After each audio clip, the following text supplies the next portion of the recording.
Hello नमस्कार दोस्तों, Krishna academy के यूट्यूब चैनल पर आपका हार्दिक अभिनंदन है। दोस्तों, कल वाले वीडियो में हमने राजस्थान के भौतिक प्रदेश पढ़े थे और राजस्थान के भौतिक प्रदेश में पश्चिम मरुस्थलीय प्रदेश को पढ़ रहे थे। पश्चिम मरुस्थलीय प्रदेश को दोस्तों 25 सेंटीमीटर समवर्षा रेखा दो भागों में बांटती है। एक भाग कहलाता है शुष्क रेतीला मरुस्थल, दूसरा पूर्वी भाग है 25 सेंटीमीटर रेखा के, वो कहलाता है अर्ध शुष्क रेतीला मरुस्थल। तो दोस्तों आज हम आगे चल रहे हैं और आज पढ़ेंगे हम बालुका स्तूपों के प्रकार। तो चलिए दोस्तों, कल हमने देखा था बालुका स्तूप युक्त प्रदेश और बालुका स्तूप मुक्त प्रदेश। बालुका स्तूप युक्त प्रदेश था, ये 58.50% भाग पर फैला हुआ था। अब जो ये बालुका स्तूप होते हैं दोस्तों, बालुका स्तूप अनेक प्रकार के होते हैं। उसमें से देखिए नंबर 1 वो है रेखीय बालुका स्तूप। रेखीय बालुका स्तूप,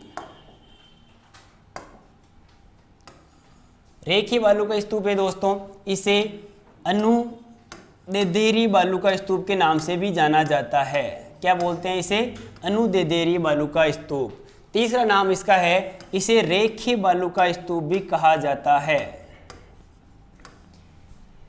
तीन नाम हो गए, रेखीय बालुका स्तूप, अनुदेदेरी बालुका स्तूप, सॉरी दोस्तों रेखीय नहीं, पौनानुवर्ती बालुका स्तूप, पौनानुवर्ती बालुका स्तूप। तीन नाम हो गए। पौनानुवर्ती नाम से ही मालूम चल रहा है ये बालुका स्तूप कैसे होते होंगे। तो देखिए दोस्तों, ये होते हैं रेगिस्तान के अंदर बालुका स्तूप, ठीक है। और ये जो रेखीय बालुका स्तूप होते हैं ये हवा के समांतर बनते हैं। कैसे बनते हैं? समानांतर। किसके? हवा के। हवा और वायु दोस्तों थोड़ा सा फर्क है। हवा क्या होता है और वायु क्या होती है? वायु हर जगह विद्यमान होती है। हवा होती है, जो गतिशील वायु होती है उसे हवा कहते हैं। जो गतिशील होती है वो हवा होती है। जो स्थिर होती है, हर जगह मौजूद होती है, वो वायु होती है। तो दोस्तों यहाँ पर हम शब्द यूज करेंगे हवा। क्यों? क्योंकि हवा हमेशा गतिशील होती है और गतिशील हवा से ही बालुका स्तूप का निर्माण होता है। तो रेखीय जो बालुका स्तूप है दोस्तों, ये कैसे बनते हैं? ये हवा की दिशा के समांतर बनते हैं। जैसे ये बालुका स्तूप बन गया, इधर ही हवा चल रही है, तो इस हवा के समांतर जो बन रहे हैं ये रेखीय बालुका स्तूप कहलाएंगे। तो इसके तीन नाम याद रखने हैं आपको, रेखीय बालुका स्तूप, अनुदेदेरीय बालुका स्तूप और पौनानुवर्ती बालुका स्तूप। और इसमें क्या याद रखना है? और इसके क्षेत्र याद रखने हैं। ये जैसलमेर, जोधपुर और बाड़मेर में पाए जाते हैं। रेखीय बालुका स्तूप कहाँ कहाँ पाए जाते हैं? जैसलमेर, जोधपुर और बाड़मेर, ये इनके क्षेत्र याद रखने हैं दोस्तों आपको। एक तो इनकी आकृति, एक ये किस क्षेत्र में कहाँ पर पाए जाते हैं वैसे, और किसके द्वारा बनाए जाते हैं। तो ये हवा के समांतर जो बालुका स्तूप बनाए जाते हैं इन्हें अनुदेदेरीय, रेखीय बालुका स्तूप या पौनानुवर्ती बालुका स्तूप के नाम से जाना जाता है। और ये कहाँ पर पाए जाते हैं? जैसलमेर, जोधपुर और बाड़मेर। आपको याद हो गया होगा, बालुका स्तूपों का पहला प्रकार हमने पढ़ा है रेखीय बालुका स्तूप। और रेखीय बालुका स्तूप 3 जिलों में पाए जाते हैं, जैसलमेर, जोधपुर और बाड़मेर। दूसरा बालुका स्तूप है वो है बरखान बालुका स्तूप, और इसे अर्धचंद्राकार बालुका स्तूप भी कहा जाता है। क्या कहा जाता है? अर्धचंद्राकार बालुका स्तूप। और अर्धचंद्राकार बालुका स्तूप जो है, इसके नाम से ही मालूम चल रहा होगा इसकी आकृति कैसी होगी। इसकी आकृति होगी आधे चांद की तरह। कैसी होगी? आधे चांद की तरह। इस प्रकार के जो बालुका स्तूप बनते हैं ये कहलाते हैं बरखान बालुका स्तूप। क्या कहलाते हैं? बरखान बालुका स्तूप या अर्धचंद्राकार बालुका स्तूप। और ये हवा के समकोण पर बनते हैं। कैसे बनते हैं? हवा के समकोण पर। कौन से बालुका स्तूप? बरखान प्रकार के बालुका स्तूप। ये बरखान जो बालुका स्तूप होते हैं दोस्तों, ये सर्वाधिक गतिशील बालुका स्तूप होते हैं। कैसे होते हैं? सबसे ज़्यादा गतिशील बालुका स्तूप पूछे आपको तो सबसे अधिक गतिशील बालू का स्तूप जो होते हैं वो होते हैं बरखान बालू का स्तूप या अर्धचंद्राकार बालू का स्तूप। गतिशील का मतलब दोस्तों ये एक रात में अगर यहाँ पर था, हवा जैसी तेज चलेगी तो ये दूसरे दिन आपको यहाँ पर मिलेगा, तो ये सर्वाधिक गतिशील होते हैं, एक स्थान से दूसरे स्थान पर जल्दी चले जाते हैं। इन प्रकार के बालू का स्तूपों को बरखान बालू का स्तूप कहा जाता है। गतिशील अधिक होंगे तो क्या होगा, विनाश अधिक होगा। तो ये सर्वाधिक विनाशकारी बालू का स्तूप पूछे तो सबसे ज़्यादा विनाशकारी बालू का स्तूप भी कौन से होते हैं, बरखान बालू का स्तूप। आप सोच रहे हो कि विनाश कैसे होता है, विनाशकारी कैसे होते हैं। दोस्तों अगर यहाँ पे कुछ फसल बो रखी है और ये बालू का स्तूप यहाँ है, ये रात को उठ के यहाँ पर आ गया, गतिशील हो गया, इसकी वजह से वहाँ पर फसल का विनाश हो जाएगा। इसलिए सर्वाधिक विनाशकारी बालू का स्तूप कौन से होते हैं, तो वो होते हैं बरखान प्रकार के बालू का स्तूप या अर्धचंद्राकार बालू का स्तूप। और ये बालू का स्तूप सबसे ज़्यादा कहाँ पर पाए जाते हैं, बरखान बालू का स्तूप। तो बरखान बालू का स्तूप सबसे ज़्यादा शेखावाटी प्रदेश में पाए जाते हैं। कहाँ पर, सीकर, चूरू, झुंझुनू, शेखावाटी के तीनों जिले आ गए, सीकर, चूरू, झुंझुनू। और ये कहाँ पर पाए जाएंगे, लूणकरणसर। कहाँ पर मिलेंगे, लूणकरणसर में। और लूणकरणसर कहाँ पर है, बीकानेर में। उसके अलावा और कहाँ पर मिलेंगे, और ये मिलेंगे सूरतगढ़ में। कहाँ पर, सूरतगढ़ में। और जैसलमेर और जोधपुर। ये सारे नाम आपको याद रखने हैं दोस्तों। रेखीय बालू का स्तूप पूछे जाए तो जैसलमेर, जोधपुर और बाड़मेर। बरखान या अर्धचंद्राकार बालू का स्तूप पूछे जाए तो ये सीकर, चूरू, झुंझुनू, शेखावाटी क्षेत्र में सर्वाधिक पाए जाते हैं। कौन से बालू का स्तूप, बरखान या अर्धचंद्राकार बालू का स्तूप। लूणकरणसर बीकानेर में, सूरतगढ़ गंगानगर में, जैसलमेर और जोधपुर में भी कौन से बालू का स्तूप पाए जाते हैं, बरखान या अर्धचंद्राकार बालू का स्तूप। ये बरखान जो अर्धचंद्राकार बालू का स्तूप है ये अनुप्रस्थ बालू का स्तूप का ही एक विशेष प्रकार है।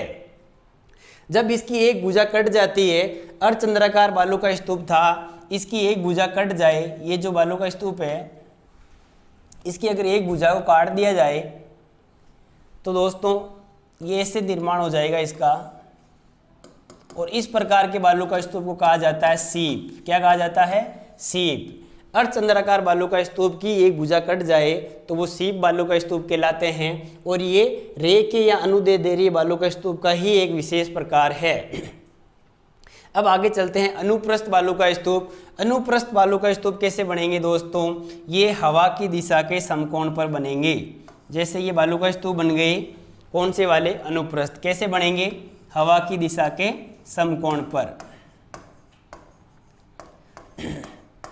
तो दोस्तों हवा के समकोण पर बनने वाले बालू का स्तूप को किस नाम से जाना जाता है, अनुप्रस्थ बालू का स्तूप। और अनुप्रस्थ बालू का स्तूप कहाँ कहाँ पर पाए जाएंगे, तो अनुप्रस्थ बालू का स्तूप पाए जाएंगे बीकानेर।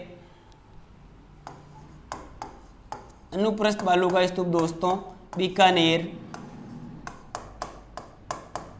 दक्षिण गंगानगर, बीकानेर, दक्षिण गंगानगर, हनुमानगढ़, चूरू और झुंझुनू। कहाँ कहाँ पर, बीकानेर, दक्षिण गंगानगर, हनुमानगढ़ और चूरू।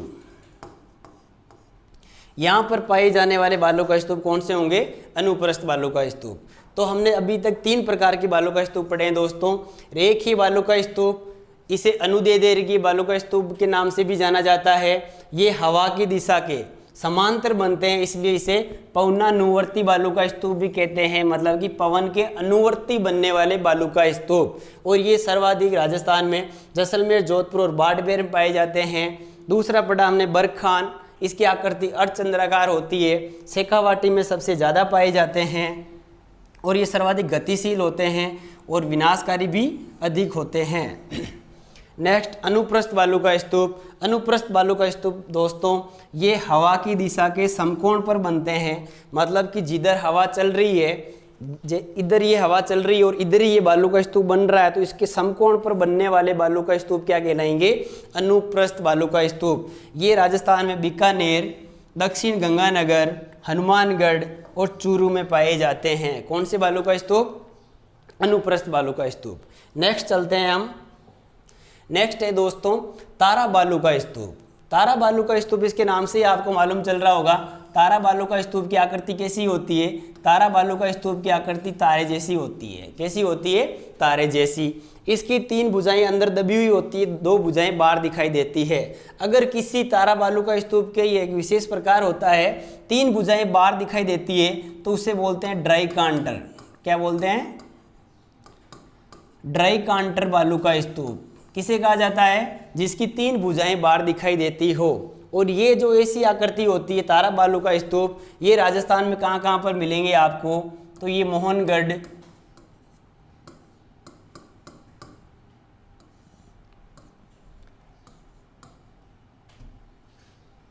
रामगढ़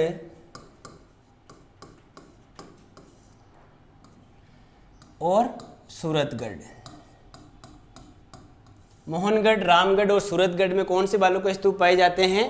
तारा बालू का स्तूप। मोहनगढ़ और रामगढ़ ये दोनों के दोनों कहाँ पर है? ये दोनों है जैसलमेर डिस्ट्रिक्ट में। कहाँ पर है? जैसलमेर जिले में। और सूरतगढ़ जो है ये है गंगानगर में। कहाँ पर है? गंगानगर में। तो ये आपको खास तौर से याद रखना है, क्योंकि ये 3 ही जगहों पर पाए जाते हैं तारा बालू का स्तूप, मोहनगढ़, रामगढ़ और सूरतगढ़। ये फर्स्ट ग्रेड 2016 के अंदर एग्जाम में पूछा हुआ है, तारा बालू का स्तूप कहाँ पाए जाते हैं। आपके ऐसे पूछ सकते हैं कहाँ नहीं पाए जा सकते हैं, 3 स्थान दे देंगे, चौथा ऑप्शन आपको चूज करना है। नेक्स्ट आगे चलते हैं नेटवर्क बालू का स्तूप। नेटवर्क बालू का स्तूप का मतलब ये होता है दोस्तों, ये बालू का स्तूप पूरे आपस में जुड़े हुए होते हैं। सारे बालू का स्तूप जो आपस में अधिक संख्या में जुड़े हुए होते हैं, इन्हें नेटवर्क बालू का स्तूप कहा जाते हैं। नेटवर्क बालू का स्तूप राजस्थान में कहाँ पर पाए जाएंगे दोस्तों?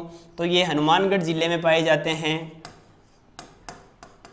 और हरियाणा के अंदर ये हिसार और भिवानी तक पाए जाते हैं। कहाँ तक? हिसार तक।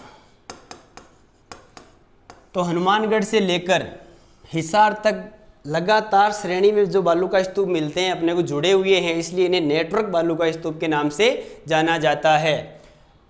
आगे है पैराबोलिक बालू का स्तूप। पैराबोलिक बालू का स्तूप है दोस्तों, ये राजस्थान में सर्वाधिक संख्या में पाए जाते हैं।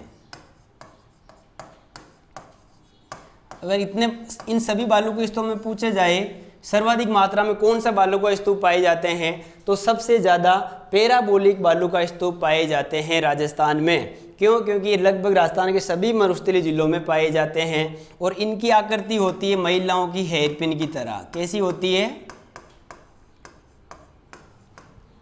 महिलाओं के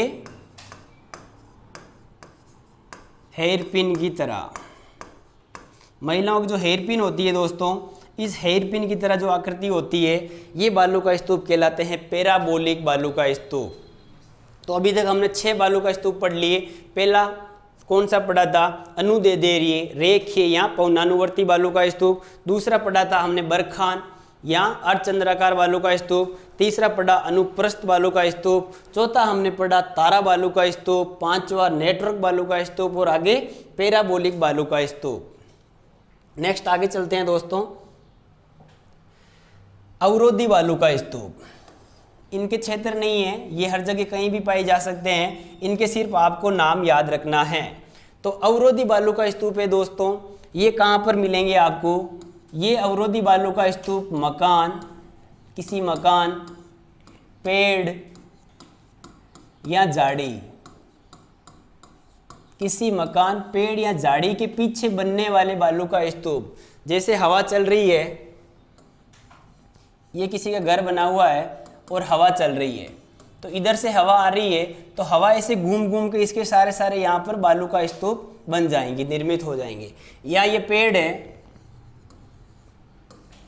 और हवा आ रही है, हवा के साथ रेत के कण आ रहे हैं, बालू उड़ उड़ के आ रही है और ये इससे टक्कर खा खा के अवरोध उत्पन्न हो गया किसी अवरोध की वजह से। मतलब कि किसी हवा के साथ जो रेत के कण आ रहे हैं उनके बीच में बाधा या अवरोध उत्पन्न हो जाए, उनके बीच में अवरोध या बाधा उत्पन्न हो जाए, उसकी वजह से वो टक्कर खा के वहीं गिर जाए और स्तूप बनने लग जाए, तो इसे अवरोधी बालू का स्तूप कहा जाता है। अवरोधिक बालू का स्तूप आपको समझ में आ गया। अवरोधी का मतलब होता है रुकावट, अवरोध उत्पन्न होना, और अवरोध उत्पन्न हो जाएगा तो क्या होगा, वहाँ पर मिट्टी गिर जाएगी, हवा निकल जाएगी, तो वो बालू का स्तूप कहलाएगा अवरोधी बालू का स्तूप। नेक्स्ट है सबर-काफिज बालू का स्तूप। दोस्तों सबर-काफिज बालू का स्तूप जो है ये छोटी छोटी झाड़ियों के पीछे निर्मित होते हैं। कहाँ पर होते हैं, छोटी छोटी झाड़ियों के पीछे निर्मित होने वाले बालू का स्तूप। वो झाड़ियों, पेड़, मकान, किसी भी अवरोध के पीछे अगर एग्जाम में पूछ ले, किसी भी मकान के पीछे बनने वाला बालू का स्तूप या पेड़ के पीछे, तो क्या आएगा, अवरोधी बालू का स्तूप। लेकिन सीधा छोटी सी झाड़ियों के पीछे जो बनते हैं, जैसे ये घास के झुंड या छोटी छोटी झाड़ियाँ होती है, या घास के झुंड भी लिख सकते हो आप, घास के झुंड, ये जो छोटी छोटी झाड़ियाँ होती है, इनके पास में हवा के टक्कर खाने से जो रेत के कण यहाँ जम जाते हैं, बालू का स्तूप बन जाते हैं, इसे कहा जाता है सबर-काफिज बालू का स्तूप। सबर-काफिज बालू का स्तूप समझ में आ गया, अवरोधी आ गया। नेक्स्ट पढ़ेंगे नेबका। तो सबर-काफिज और नेबका में कुछ भी फर्क नहीं है। सबर-काफिज दोस्तों झाड़ियों और घास के झुंड के पीछे मिलता है। नेबका जो है ये सिर्फ और सिर्फ छोटी झाड़ियों के बीच में मिलता है। किसके बीच में मिलता है, छोटी झाड़ियों के बीच में। तो इनके नाम याद रखने हैं आपको, एग्जाम में पूछ ले, ऑप्शन के आधार पे आपको देखना है। छोटी झाड़ियाँ आ जाए, तीनों के पीछे बन सकता है, तीनों नाम आ सकते हैं, लेकिन कभी भी आएगा तो इन तीनों में से एक नाम आएगा, और सिर्फ छोटी झाड़ियाँ आए, ओनली छोटी झाड़ियाँ, तो ओनली छोटी झाड़ियों से सिर्फ और सिर्फ क्या बनता है, नेबका बालू का स्तूप। छोटी जो झाड़ियों के पीछे बनता है उसे नेबका कहा जाता है। नेक्स्ट आगे चलते हैं वेल बैंक। ये सॉरी दोस्तों, ये बेच नहीं है, वेल बेक बालू का स्तूप है। क्या है, के वेल बेक बालू का स्तूप। वेल बेक बालू के स्तूप होते हैं मोटे कणों वाली रेत से बनने वाली, मोटी कणों वाली रेत से निर्मित बालू के जो कण होते हैं, अत्यंत बड़े कणों वाले जो बालू का स्तूप बनते हैं, जिसके कण बड़े बड़े होते हैं, उससे जो बालू का स्तूप बनते हैं, इसे कहा जाता है वेल बेक बालू का स्तूप। क्या कहा जाता है, वेल बेक बालू का स्तूप, बड़े कणों वाले। और जब इसका विस्तार हो जाता है, ये तो हो गया वेल बेक, इसी का विस्तार, इसका रूप बड़ा हो जाता है और बड़ा रूप ले लेता है, तो उसे कहा जाता है द्रास बालू का स्तूप। क्या कहा जाता है, द्रास बालू का स्तूप। कहने का मतलब मोटी रेत के कणों से जो बालू का स्तूप बनते हैं वो वेल बेक बालू का स्तूप कहलाते हैं। और वेल बेक का ही आकार विस्तृत हो जाए, बड़ा आकार हो जाए, तो उसे द्रास बालू का स्तूप कहा जाता है। तो ये हो गए अपने बालू का स्तूपों के प्रकार दोस्तों। तो देखो एक बार देख लीजिए आप, हमने है ना अब तक क्या क्या पढ़ा था, 25 सेंटीमीटर इस मरुस्थलीय प्रदेश को, पश्चिम मरुस्थलीय जो प्रदेश है, इसको दो भागों में बांटा था हमने 25 सेंटीमीटर समवर्षा रेखा के आधार पर। एक तो हो गया शुष्क रेतीला मरुस्थल, और दूसरा कौन सा था, अर्ध शुष्क रेतीला मरुस्थल। अर्ध शुष्क रेतीला मरुस्थल। शुष्क रेतीले मरुस्थल को वापस हमने दो भागों में बांटा था। एक था बालू का स्तूप,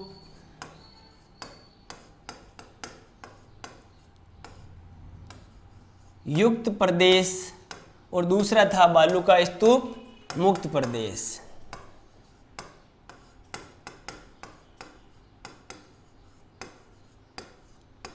बालू का स्तूप युक्त प्रदेश है, ये 58.50% पर था।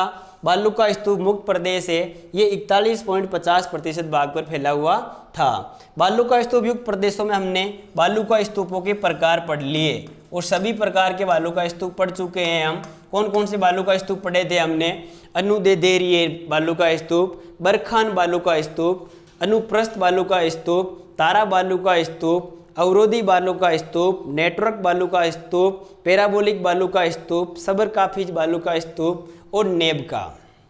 ये सारे के सारे हमने बालू का स्तूपों के प्रकार में पढ़ लिए हैं। अब बालू का स्तूप मुक्त जो प्रदेश है, ये 41.50% भाग पर फैला हुआ है। रेगिस्तान के इस शुष्क भाग के, शुष्क रेतीले प्रदेश के 41.50% भाग पर बालू का स्तूप मुक्त प्रदेश, मतलब कि बालू का स्तूप नहीं पाए जाते हैं।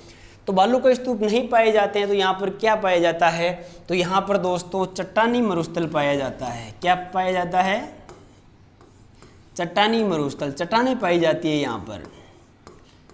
और इस चट्टानी मरुस्थल को ही क्या कहा जाता है, हम्मादा। क्या कहा जाता है, हम्मादा। चट्टानी मरुस्थल, तो चट्टानें कौन कौन सी पाई जाती है दोस्तों, तो यहाँ पर दो प्रकार की चट्टानें पाई जाती है, एक चूना पत्थर और दूसरी चट्टान है बलुआ पत्थर।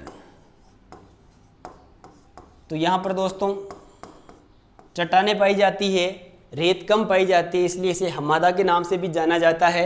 ये बालू का स्तूप मुक्त प्रदेश है। ये पाया कहाँ पर जाता है दोस्तों, तो देखिए आप,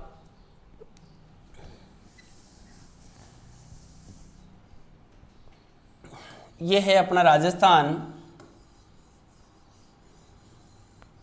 ये अरावली पर्वतमाला थी। यहाँ पर जिला है जैसलमेर, बाड़मेर और जोधपुर। ये जो भाग है, इस भाग में चट्टानी मरुस्थल या हम्मादा पाया जाता है। कहाँ कहाँ पर, देखिए इधर एक स्थान है जिसका नाम है पोखरण। क्या नाम है, पोखरण। और पोखरण कौन से जिले में पड़ता है, जैसलमेर में। और इधर एक स्थान है जिसका नाम है फलोदी, और फलोदी कहाँ पर पड़ता है, जोधपुर में। और इसके दक्षिण में एक स्थान है जिसका नाम है बालोतरा। और बालोतरा कहाँ पर पड़ता है दोस्तों, तो बालोतरा पड़ता है बाड़मेर में।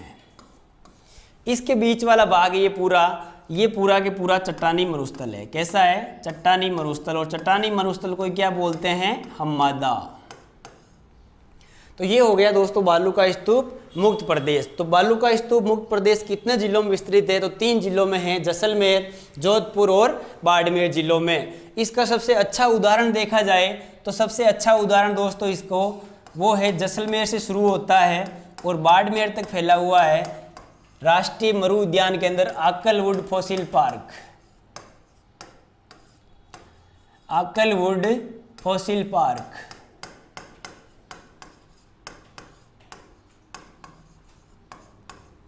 आकलवुड फॉसिल पार्क है दोस्तों, ये चट्टानी मरुस्थल का ही उदाहरण है। किसका उदाहरण है, हम्मादा का या चट्टानी मरुस्थल का। और आकलवुड फॉसिल पार्क क्या है दोस्तों, ये आकलवुड फॉसिल पार्क है, ये पाया जाता है राष्ट्रीय मरु उद्यान में। कहाँ पर, राष्ट्रीय मरु उद्यान। और राष्ट्रीय मरु उद्यान कहाँ पर है दोस्तों, तो राष्ट्रीय मरु उद्यान है जैसलमेर और बाड़मेर में। इसका अधिकांश भाग जैसलमेर में और कुछ भाग बाड़मेर में पाया जाता है। तो ये हो गया दोस्तों इसका सबसे अच्छा उदाहरण आकलवुड फॉसिल पार्क। यहाँ पर है ना प्राचीन काल के नीचे दबे हुए अवशेष मिले, जीवाश्म मिले। यहाँ पर क्या मिले हैं, जीवाश्म। कहाँ पर, आकलवुड फॉसिल पार्क में। ये हो गया दोस्तों अपना बालू का स्तूप मुक्त प्रदेश। तो एक भाग हुआ अपना पूरा, किसका, रेतीला शुष्क मैदान का। कौन सा भाग पूरा हो गया, रेतीला शुष्क मैदान का भाग पूरा हो गया। दूसरा भाग जो बचा अपना वो है अर्ध शुष्क रेतीला मरुस्थल। अर्ध शुष्क रेतीला मरुस्थल।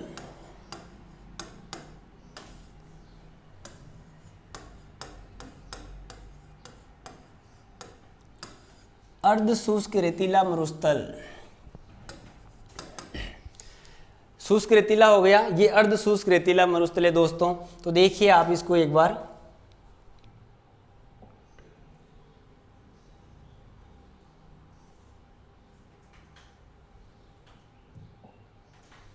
इस मैप में देखिए आप, ये पूरा के पूरा कौन सी थी,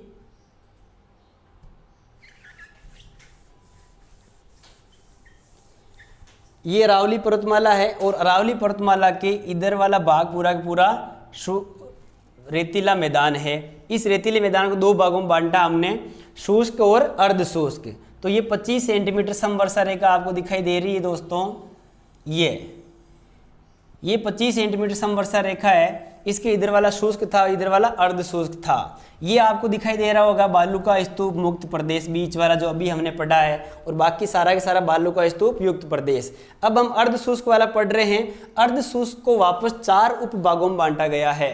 कितने भागों में बांटा गया? अर्ध शुष्क को 4 उपभागों में बांटा गया है। सबसे ऊपर वाला भाग है, इसे कहा जाता है घग्गर बेसिन, यहाँ घग्गर का मैदान। इसके नीचे हम चलते हैं तो इसे कहा जाता है शेखावाटी बेसिन, और शेखावाटी बेसिन को आंतरिक प्रवाह क्षेत्र के नाम से जाना जाता है।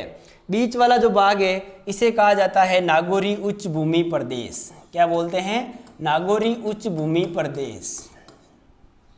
इसके नीचे वाला ये पूरा भाग है, ये पूरा भाग कहलाएगा लूनी बेसिन या गोडवाड़ बेसिन। अब आपको मैप में समझ में आ गया होगा, ये 25 सेंटीमीटर समवर्षा रेखा थी, इसके इधर वाला पूरा भाग है दोस्तों शुष्क रेतीला था, और शुष्क रेतीले को हमने 2 भागों में बांटा था, बालू का स्तूप मुक्त और बालू का स्तूप युक्त। बालू का स्तूप मुक्त वाला छोटा सा है बीच में भाग। अर्ध शुष्क वाला भाग देखते हैं तो अर्ध शुष्क वाले भाग को हमने 4 उपभागों में बांटा है, और वो 4 उपभाग देखिए आप। अर्ध शुष्क वाला भाग है,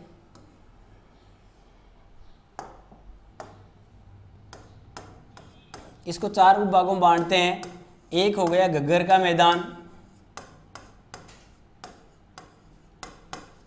और दोस्तों घग्गर का मैदान है, इसका विस्तार पाया जाता है गंगानगर और हनुमानगढ़ में। कहाँ पर पाया जाता है? गंगानगर व हनुमानगढ़ जिले में।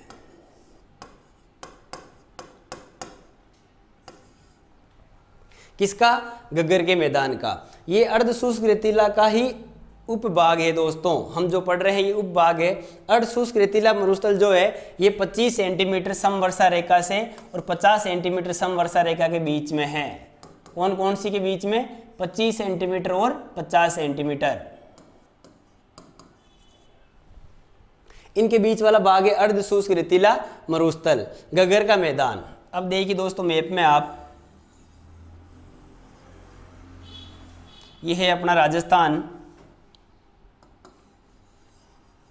ये राजस्थान है। इस राजस्थान का हमने ये 25 सेंटीमीटर समवर्षा रेखा पढ़ ली, और अरावली पर्वतमाला के 50 सेंटीमीटर समवर्षा रेखा। इसके बीच वाला पूरा भाग क्या है? अर्ध शुष्क रेतीला मरुस्थल। इसके ऊपर वाले भाग को हमने क्या कह दिया?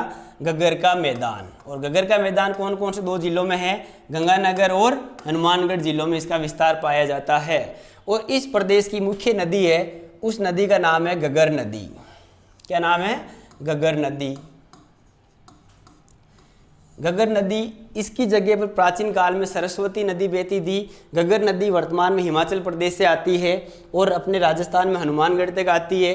अधिक वर्षा हो जाती है तो गंगानगर, और उसके बाद बाढ़ की स्थिति हो जाती है तो ये पाकिस्तान में चली जाती है। पाकिस्तान में इसे हकरा नाम से जाना जाता है। किस नाम से जाना जाता है? हकरा नाम से।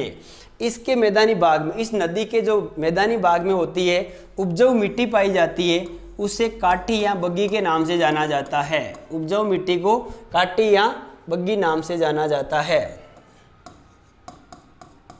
किसे? घग्गर के मैदान में पाई जाने वाली मिट्टी को, जो उपजाऊ मिट्टी होती है, उसे काठी या बग्गी नाम से जाना जाता है। घग्गर का मैदान हो गया अर्ध शुष्क का उपभाग। दूसरा इसका उपभाग है वो कौन सा है? देखिए, और दोस्तों एक चीज और याद रखना, घग्गर के मैदान में ये जो भाग है ये सेम की समस्या से ग्रसित है। किस समस्या से? सेम की समस्या से ग्रसित है। सेम की समस्या क्या होती है दोस्तों? सेम की समस्या होती है कहीं भी आप जल निकासी नहीं हो रही है, जल ये ऐसे बह रहा है और इसके रिस के आसपास में आके इकट्ठा हो जाता है। ये इसके सारे यहाँ पर जल नहीं आना चाहिए, उसके बावजूद आ जाता है, और इसका ज़मीन में रिसाव नहीं हो रहा है, तो काफ़ी दिनों बाद जल पड़ा रहेगा तो ये ज़मीन अनउपजाऊ हो जाएगी, इसके ऊपर वाइट परत जम जाएगी। इसे ही सेम की समस्या के नाम से जाना जाता है। और सेम की समस्या से सर्वाधिक ग्रसित है वो है घग्गर का मैदान। और जिले पूछे तो सबसे ज़्यादा ग्रसित जिला है वो है हनुमानगढ़। कौन सा है? हनुमानगढ़। हनुमानगढ़ जिला सेम की समस्या से ग्रसित है। आगे चलते हैं हम। दूसरा है वो है शेखावाटी। शेखावाटी प्रदेश।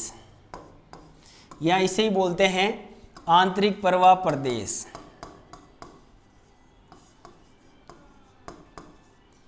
आंतरिक प्रवाह प्रदेश या इसे ही हम कह सकते हैं बांगड़ प्रदेश।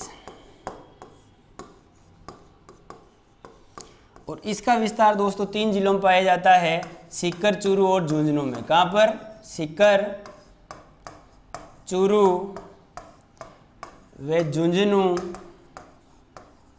व नागौर का थोड़ा सा भाग पाया जाता है, नागौर का उत्तरी पूर्वी भाग। कौन सा भाग पाया जाता है? उत्तरी पूर्वी भाग पाया जाता है। किसमें? शेखावाटी प्रदेश में, आंतरिक प्रवाह प्रदेश या बागड़ प्रदेश में। और इस प्रदेश की मुख्य नदी कौन सी है दोस्तों?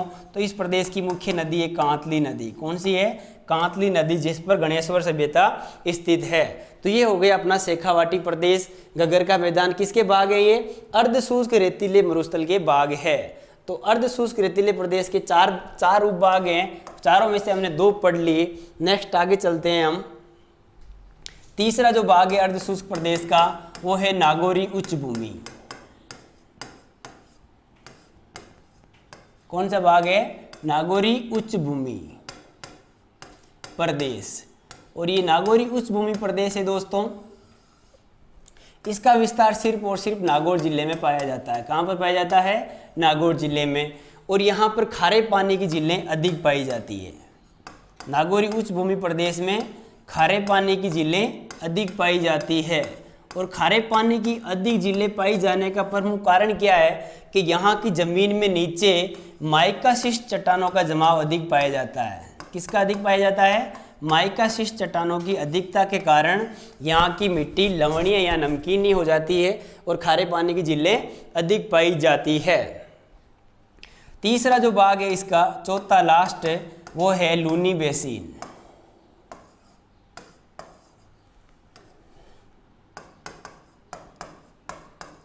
और लूनी बेसिन को ही दोस्तों गोडवाड़ प्रदेश के नाम से जाना जाता है। किस नाम से? गोडवाड़ प्रदेश के नाम से लूनी बेसिन है दोस्तों। लूनी बेसिन को ही गोडवाड़ प्रदेश के नाम से जाना जाता है। इसके नाम से ही पता लग रहा है इसकी मुख्य नदी कौन सी है? लूनी नदी। कौन सी है? लूनी नदी। इसका विस्तार कहाँ कहाँ पर पाया जाएगा दोस्तों? तो इसका विस्तार पाया जाएगा जालोर, पाली, सिरोही में। जालोर, पाली, सिरोही के अंदर लूनी बेसिन या गोडवाड़ प्रदेश का विस्तार पाया जाता है। तो ये हो गए दोस्तों अर्धशुष्क रेतीले मैदान का पार्ट। अब एक बार इसको वापस समझ लीजिए आप शॉर्टकट के अंदर। देखिए दोस्तों, ये था अपना राजस्थान, और इसको आराम से अच्छी तरीके से आप समझिए, आपके दिमाग में पूरा परफॉर्मा बन जाएगा। आपको जल्दबाजी नहीं करनी है, आराम से एक बार वापस देख लीजिए। ये अरावली पर्वतमाला के पश्चिम वाला पूरा भाग क्या है? रेतीला शुष्क मैदान। इसको 25 सेंटीमीटर समवर्षा रेखा ने 2 भागों में बांट दिया। किसने? 25 सेंटीमीटर समवर्षा रेखा ने 2 भागों में बांट दिया। तो इधर वाला के भाग क्या कहलाएगा? ये कहलाएगा शुष्क रेतीला मरुस्थल। क्या कहलाया? शुष्क रेतीला मरुस्थल। और इधर वाला भाग क्या कहलाएगा? अर्ध शुष्क रेतीला मरुस्थल। शुष्क रेतीले रेगिस्तान को इसको पुनः हमने 2 भागों में बांटा। एक भाग इधर वाला था, ये इस भाग को हमने बोल दिया बालू का स्तूप मुक्त प्रदेश। क्या बोल दिया? बालू का स्तूप मुक्त प्रदेश। और इस पूरे भाग को बोल दिया बालू का स्तूप युक्त प्रदेश। शुष्क रेतीला 2 भागों में हो गया। वापस अर्ध शुष्क को हमने 4 भागों में बांटा था। ऊपर वाला गंगानगर हनुमानगढ़ वाला गगर का मैदान या गगर बेसिन, सीकर, चूरू, झुंझुनू और नागौर का उत्तरी भाग, शेखावाटी प्रदेश या बांगड़ प्रदेश या आंतरिक जल प्रवाह प्रदेश, और नागौर जिले वाला नागौरी उच्च भूमि प्रदेश, नागौरी उच्च भूमि प्रदेश। और आगे चलते हैं लास्ट में तो लूनी बेसिन। और लूनी बेसिन में जालोर, जोधपुर, पाली और सिरोही 4 जिले आते हैं। किसमें? लूनी बेसिन या गोडवाड़ प्रदेश के अंदर। तो ये हो गया अपना पश्चिमी रेतीले मरुस्थल का वर्गीकरण पूरा के पूरा। अब पश्चिम मरुस्थलीय प्रदेश की कुछ विशेषताएं पढ़ लेते हैं हम। यहाँ पर क्या क्या पाया जाता है? तो देखिए दोस्तों, पश्चिम मरुस्थलीय प्रदेश की विशेषता,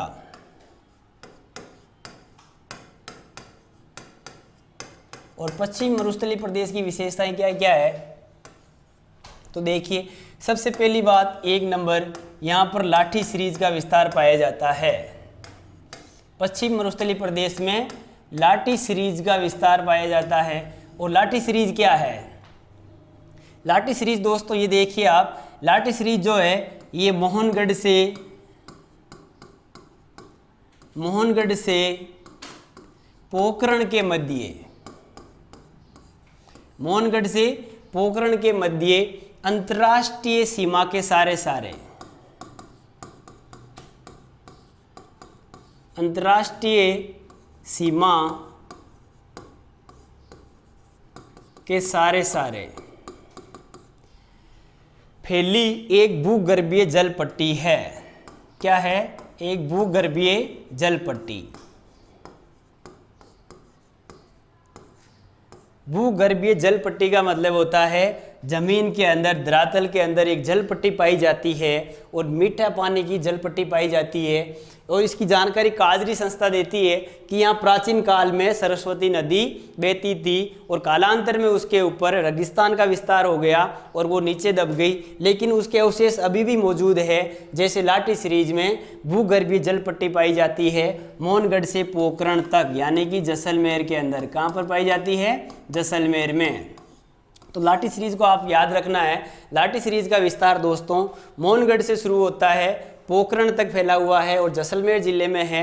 ये एक भूगर्भीय जल पट्टी है। क्या है? एक भूगर्भीय जल पट्टी। जमीन के अंदर मीठा जल की एक पट्टी पाई जाती है अंतर्राष्ट्रीय सीमा के सारे। ये भूगर्भीय जल पट्टी है। लाठी सीरीज में एक घास पाई जाती है जिसका नाम है सेवण। और सेवण जो घास है ये बहुत ही पौष्टिक घास होती है दोस्तों। कैसी घास होती है?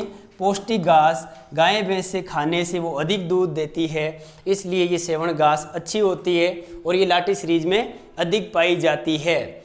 इस लाठी सीरीज के अंदर ही दोस्तों एक चांदन गांव पड़ता है। कौन सा गांव पड़ता है?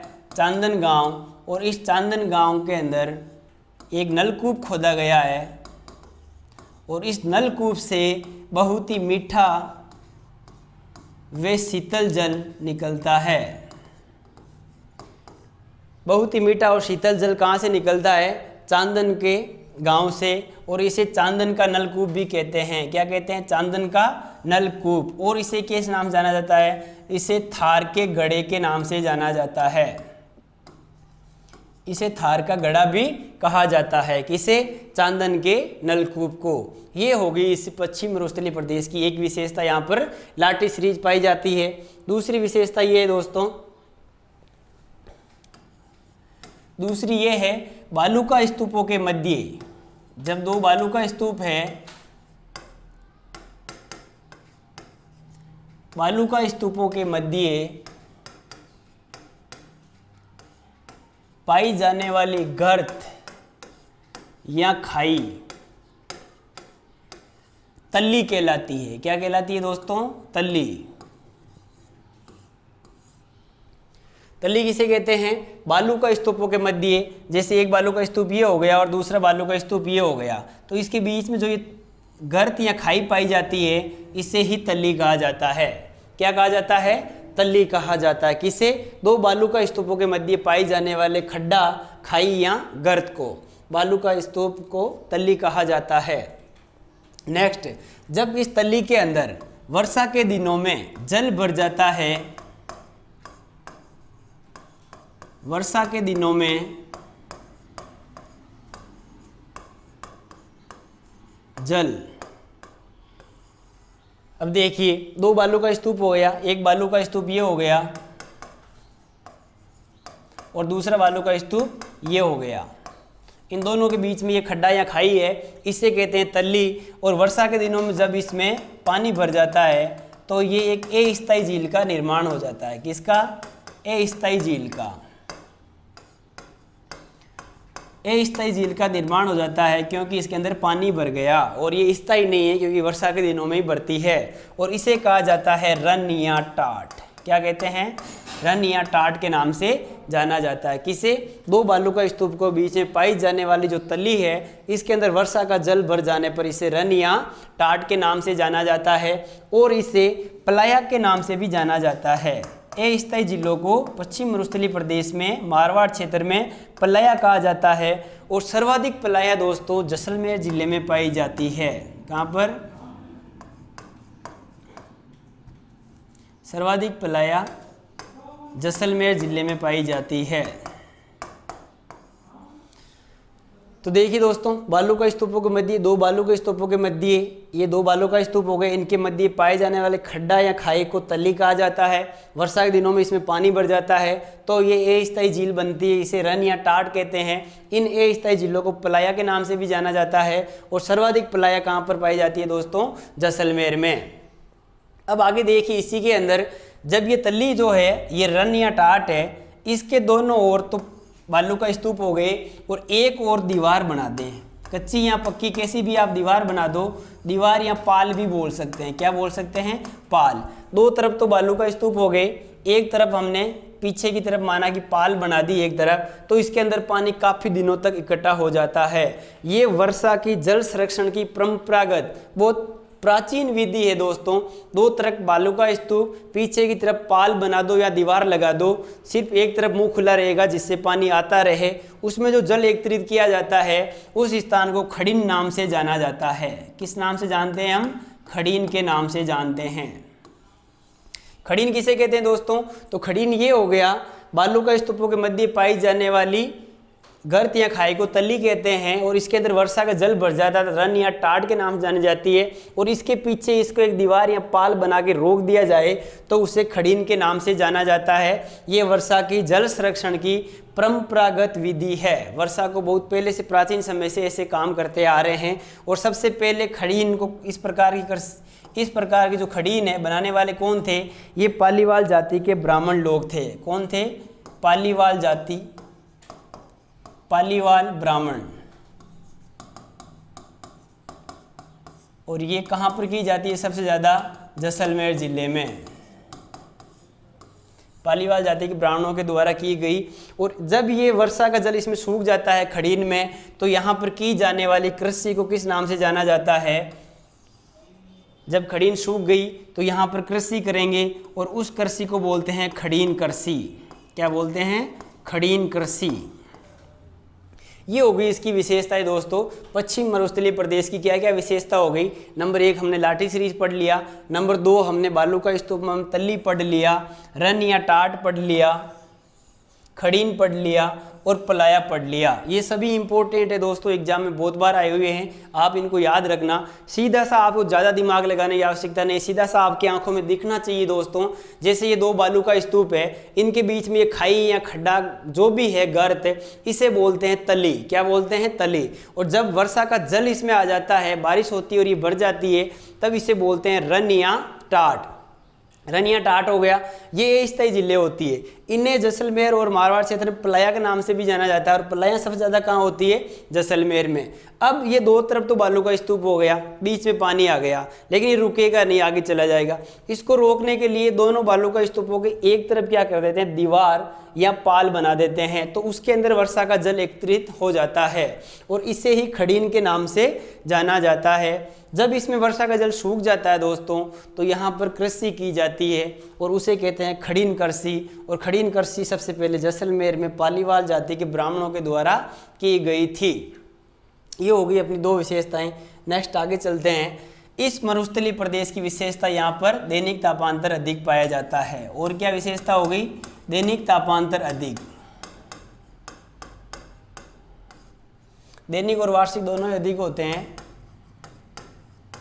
दैनिक तापांतर अधिक। तीसरी विशेषता है यहाँ पर एक विषैली सांप की प्रजाति पाई जाती है। सांप की प्रजाति पाई जाती है जिसका नाम है पीवड़ा। क्या नाम है? पीवड़ा सांप की एक प्रजाति, विषैली सांप की प्रजाति पाई जाती है। कहाँ पर?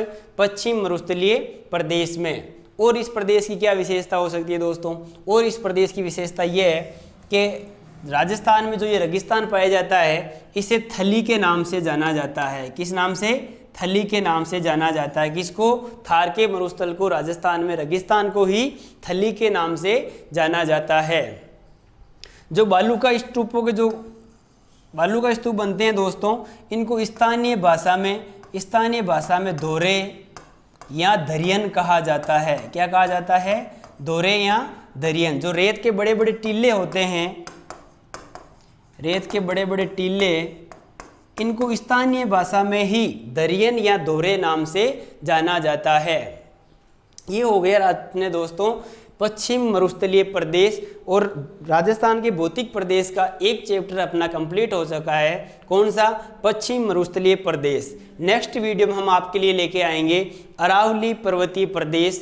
तो उसके लिए आज के लिए बस इतना ही दोस्तों। आप हमारे चैनल को अगर नए हैं तो सब्सक्राइब ज़रूर करें, और अगर आपको वीडियो अच्छा लगा है तो इसे लाइक ज़रूर करें दोस्तों। आज के लिए इतना ही। जय हिंद, धन्यवाद।